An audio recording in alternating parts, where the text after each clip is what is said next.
Yaşlılıq həyatın ən həssas dövrüdür. Yaşlı insanların bilikləri, təcrübələri, həyat hekayələri isə cəmiyyətin ən dəyərli xəzinələrindəndir. Lakin yaşlı insanlara münasibət bəzi insanların gözündə daralmış və məhdudlaşmış olur. Bu reportajda ahıl insanların həyat hekayələrini və onların mövcud vəziyyətini araşdıracağıq.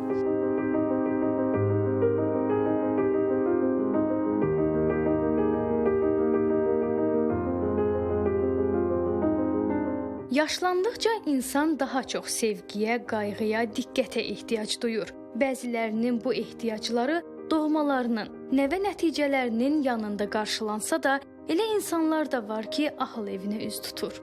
Yolunuz necə oldu bura düşdü? 77 yaşım var. 2 ildir buradayam. Yaxşıdır, özüm burada yaxşı hiss eləyirəm. Bütün şəraitimiz var. Biraz bizdə xəstə uşağı var idi. Onun müalicəsinə, hər şey. Əmləkimiz adını satdım, ora qoydum. Evi də satdım. Mən qalırdım qızım ildə. Çox darıxdım. Ailədir də, cavan ailədir. O cavan ailə, bu cavan ailədir. Mümkün deyil bir ailədə. Yaşlı adam üçün bu cür yer yaxşıdır, çox yaxşıdır.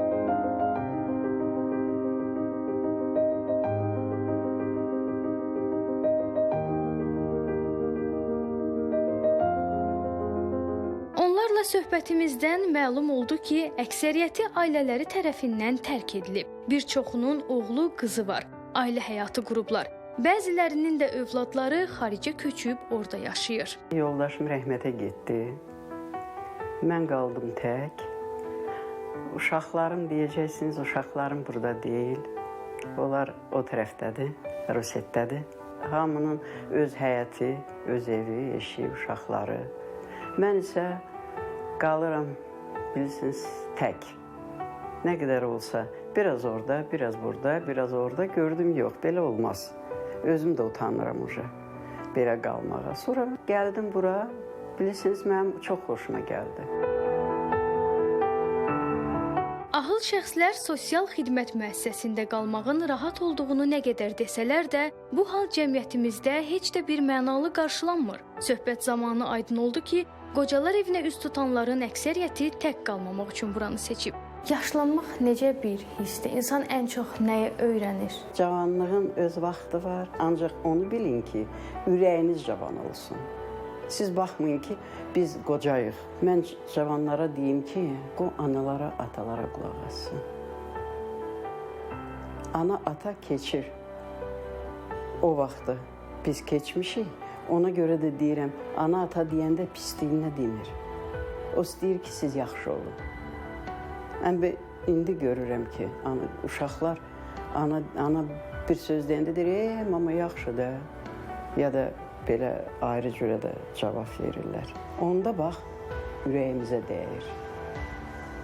Ki, ancaq mən yenə də deyirəm, uşaqlar, qızlar, oğlanlar, siz yadınızdan çıxartmayın ki, siz də bizim vaxtımıza gəlib çatacaqsınız.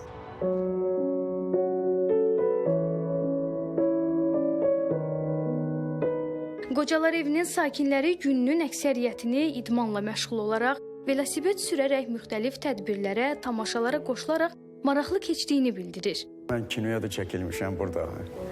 Sonra teatrda oynamışam, Cəviş müəllimi rolunu oynamışam məni. Bəli. Belə də indi aktiv hərəkət edirəm ki, darıxmayam. İdmanla məşğul oluram. Velosiped sürürəm, gimnastika edirəm, trenajorda, futbol oynayıram, aktiv keçirirəm. Əmək və Əhalinin Sosial Müdafiəsi Nazirliyinin tabeliyində Sosial Xidmətlər Agentliyinin əməkdaşı Sevinç Əmirova bildirir ki, hazırda müəssisədə 214 nəfər ahıl şəxslərə xidmət göstərilir. Bəs kimlər ahıllar evinə müraciət eləyə bilər?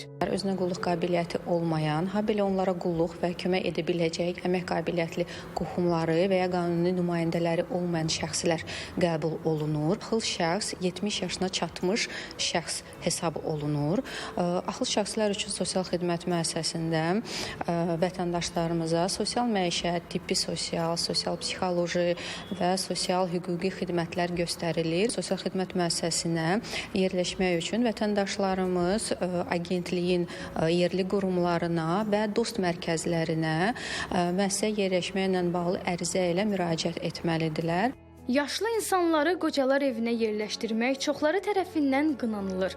Amma bəzi insanlar da düşünür ki, burada qınanılacaq heç nə yoxdur. Xarici ölkələrdə bu bir növ istirahət yeri kimi qəbul edilir. Çünki onların ehtiyac duyduğu qayğı, sevgi, sakitlik və istirahətdir. Asuman Pünhan, Ramin İsmailov, Fuad Allahyarov.